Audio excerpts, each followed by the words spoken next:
Hello, it's Kenny. Today I'm going to teach the Gymnopedie number 1 by this man, Eric Satie. He was a French composer. He lived from 1866 to 1925. Okay, and he was a strange man. He had lots of weird habits. He would, for example, he'd only eat food that was white, nothing, any other color. And, when he died, they found out that he had like hundreds of umbrellas. He was a kind of a loner, a bit of a strange fella altogether. But he was also a very influential composer. He was sort of becoming, in the time period of when he lived, he was influencing guys like this, Maurice Ravel, and Claude Debussy. And these guys are known as Impressionists. And Satie was sort of an Impressionist too. Not that he would call himself one, all right? But what is an Impressionist? And it's a very French thing. Well, the term actually was started by this man, an artist, Mr. Claude Monet, because of this painting that he created.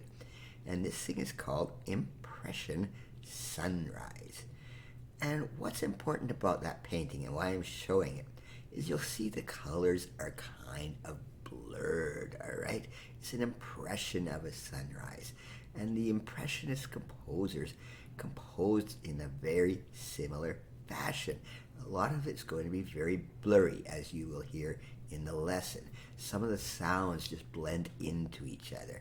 Here's another painting by Mr. Monet, all right? Those colors, you can sort of see they blend into each other.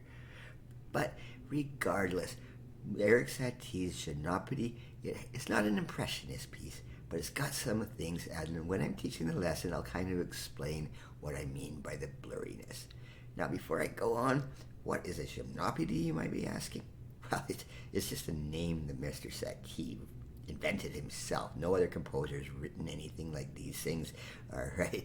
This thing is just, it was just a name that he picked out. He wrote 3 of them. They're all pretty simple, okay? But I'm going to, before I teach this piece, of course, I'm going to play it for you.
Now this piece is at once very difficult and very easy, all right? The easy part here It's very slow. Très lent. That's French for very slow.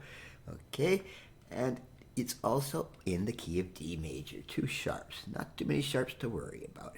All right. What makes it difficult is this one's a little more difficult in the left hand than in the right. It's because it's got big, huge stretches. But if you play it really slow, it's not that bad. And the more you practice it, you get to the point where you don't sometimes even have to look to see how far it's going down. It gets to be habitual to go that far. All right? But anyway, it starts very simple and very quiet. Take it as slow as you want. Very easy chords. These are all major 7th chords, all right? All right, they sound a bit weird, but we're getting into a different style of music here. We're getting close to the 20th century where things go really crazy in terms of chords and sounds, all right? Sometimes there's not even a tone, not even in a scale anymore. But right now, we're still pretty much in the key of D major. So just take that just nicely, slowly.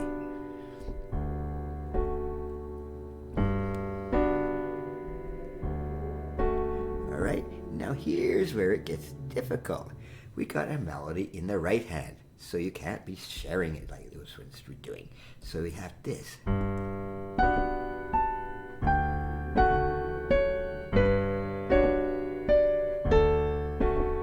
right, so your left hand just has to just take it easy and relax. Sometimes you make mistakes, all right?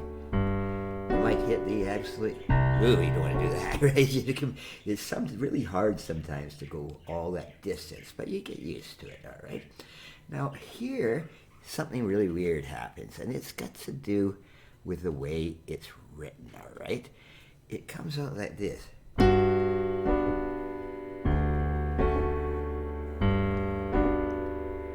how do you play that F sharp in the right hand? Okay, it says to play it like that, and then hit the left hand on that too. All right? Just use the pedal, all right? It makes it sound so... Don't even have to hold it with the right hand, even though it says to. All right? You can use lots and lots of pedal in this. And especially when you're into Debussy or Ravel, you get that really impressionistic sound where the colors mix all together. So don't worry about even holding on to that F sharp. After that, it goes right back into the same melody for a bit.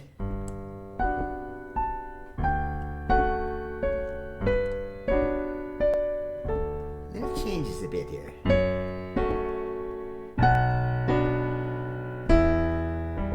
Now this time you can leave your finger on there because the left hand is not using that note. All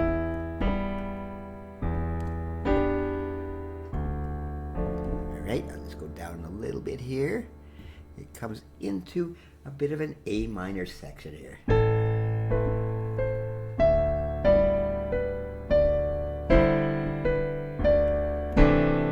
Now you might think some of these chords are wrong. They do sound strange, okay? It's not quite as harmonic as people are used to if you're just playing Mozart or Beethoven. So this is okay, A minor. But what's this? And this sounds a little bit strange, all right? So we keep going here, all right?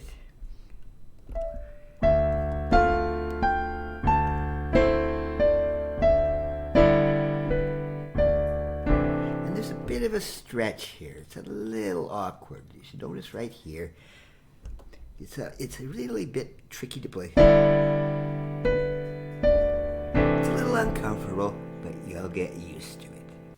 Now Mr. Satie right here, he just finishes off this lovely little melody. Just a little bit of G. B minor to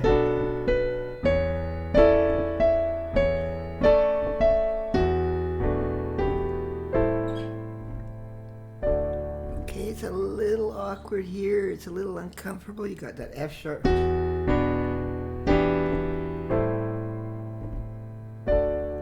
It's not that difficult, really, once you get used to it. Okay, then what does he do? He goes on and repeats almost the whole darn thing here. All right, back to this lovely thing here. You can use separate hands again.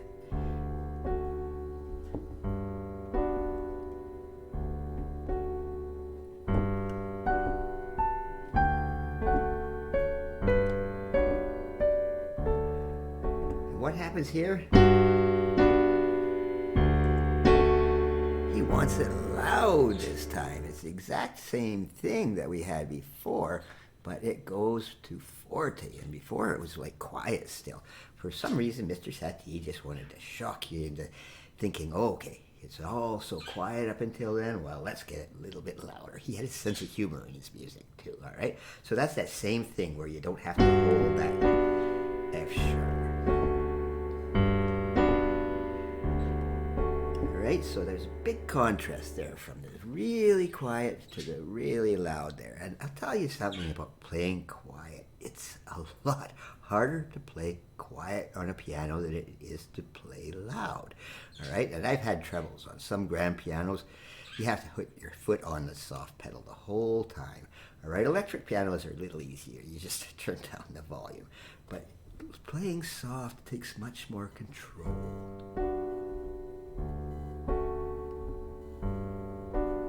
A lot more finesse. Now again, the melody repeats itself here again.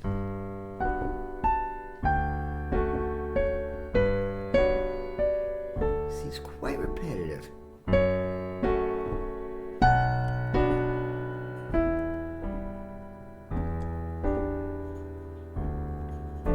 Alright, then it goes into that minor section one more time there.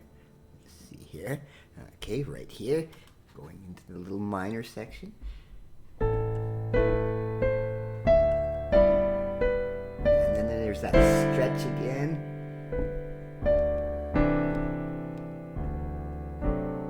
And then it continues here. Let's see, try to get as much on here as possible. All right.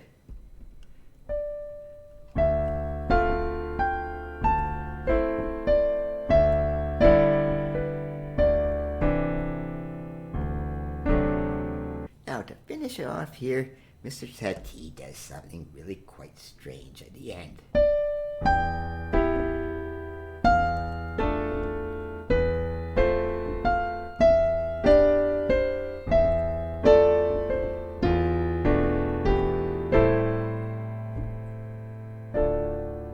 Okay, what does he do there? This piece has been in D major for most of the time. He ends with...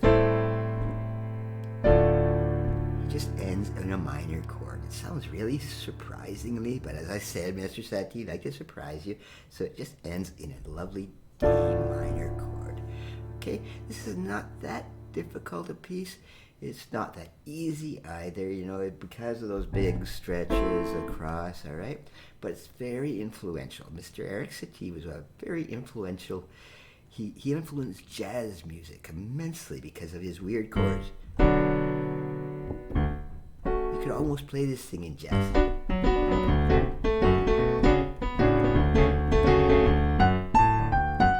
All right, it's got that kind of jazz sound, all right? But just take it very slow. It's a very peaceful thing. It's been used in many movies, many very arrangements, and just enjoy this piece. Thank you.